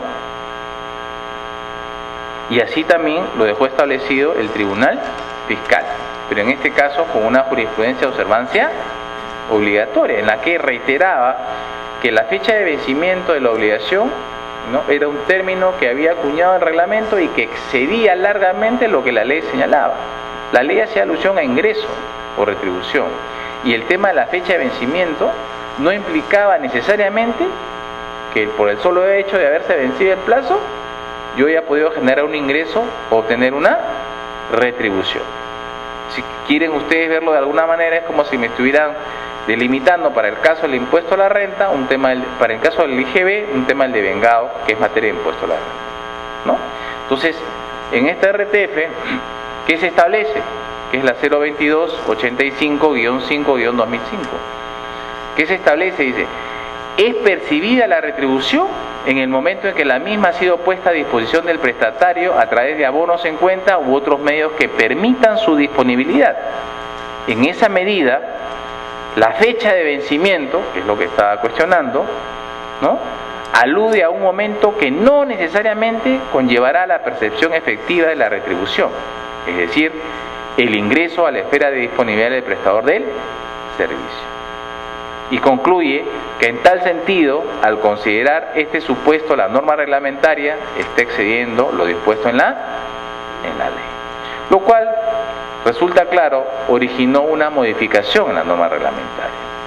Y hoy día, la norma reglamentaria señala que la fecha en que se percibe un ingreso o retribución es la de pago o puesta a disposición de la contraprestación pactada o aquella en la que sea efectivo un documento de crédito, lo que ocurra primero, habiéndose eliminado, ¿no?, la relación a la fecha de vencimiento por las consideraciones expresadas en la resolución de observancia obligatoria del Tribunal Fiscal.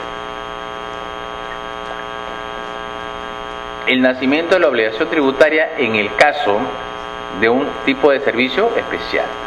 Y este tipo de servicio especial está relacionado básicamente con los servicios, o lo que conocemos como servicios públicos, ¿no?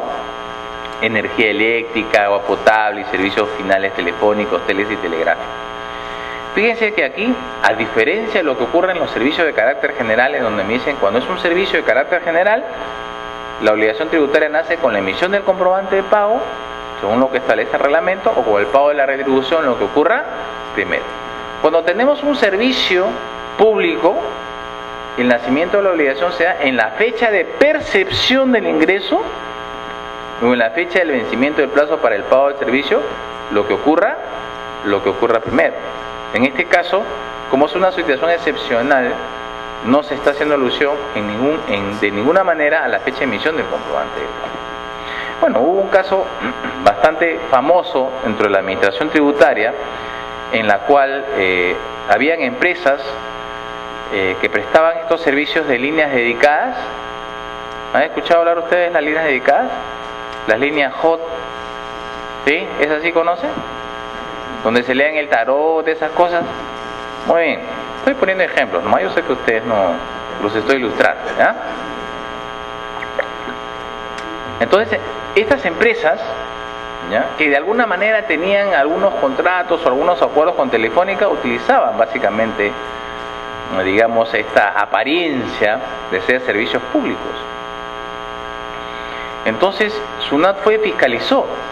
Y una de las, una de las características de la que recuerdo de un servicio público es que la empresa tiene que estar sujeta a un ente regulador, por ejemplo, Opsitel. Telefónica, Claro, están, ¿no?, reguladas por Opsitel. Por eso es que están viendo ustedes que las tarifas, ¿no es cierto?, están bajando, se están modificando. Bueno, estas empresas de líneas dedicadas, y creo que tenían un convenio para que la Telefónica, o sea, haga el cobro, pero en realidad no estaban supervisadas por Opsitel. Y SUNAT les hizo un reparo millonario, porque le dijo: oiga, ustedes no son servicio público, ustedes, ¿no es cierto?, prestan un servicio común y corriente, y por lo tanto las reglas para el nacimiento de la obligación deben ser en el momento en que emitieron el comprobante de pago. Entonces, si ustedes se percatan, es casi el diferimiento de un mes, ¿no? Probablemente se iban compensando, pero lo que no iban a compensar eran las multas que se habían generado, porque aparentemente les habían fiscalizado como 2 años más o menos. Entonces, imagínense ustedes la cantidad. Llegó al Tribunal Fiscal, el Tribunal Fiscal hizo evidentemente su análisis y confirmó lo que les estaba mencionando, ¿ya? Y en el caso, finalmente, en el caso de la utilización de servicios prestados por no domiciliados, que como les había dicho tiene una connotación diferente.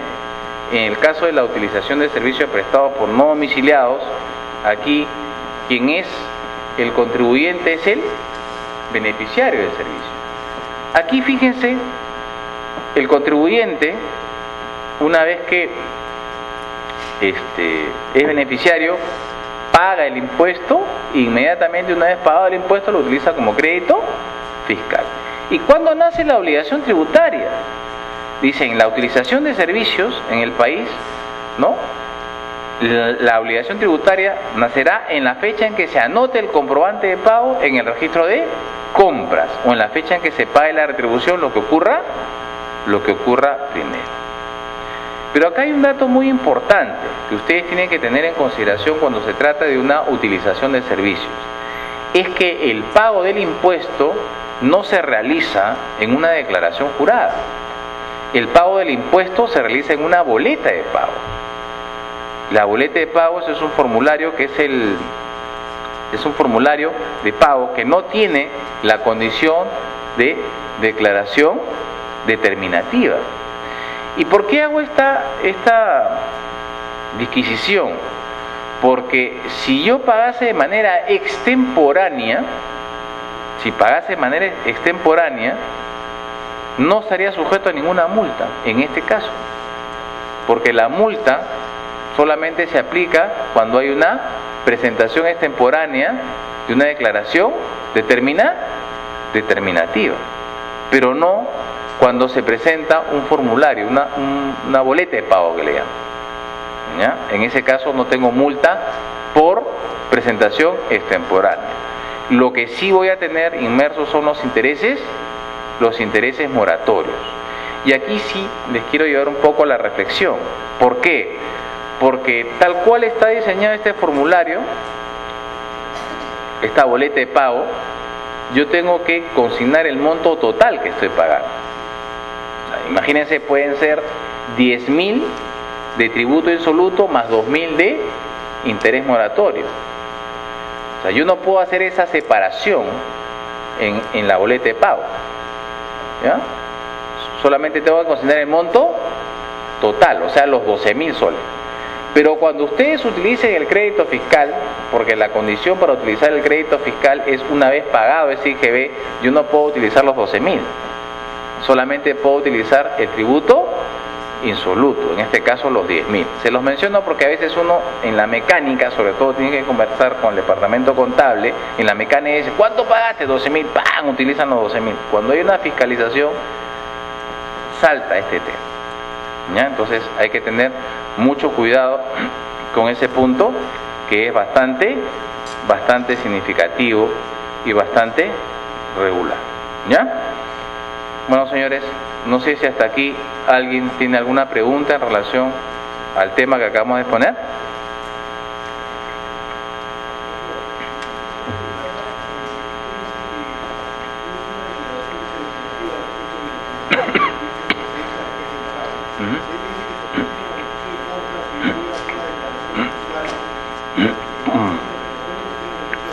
Correcto.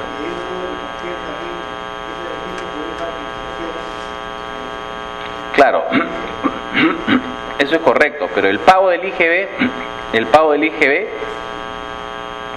lo tengo que hacer en el formulario, en la boleta de pago. Una vez que yo pago el IGB en la boleta de pago, recién eso me va a servir para utilizar como crédito fiscal. ¿Me explico? Y eso que yo estoy utilizando como crédito fiscal sí lo tengo que expresar en el PDT C21. ¿Sí? Porque yo puedo anotar el comprobante de pago que viene del exterior en mi registro de compras. Sin embargo, no lo puedo pagar, porque de repente no tengo dinero.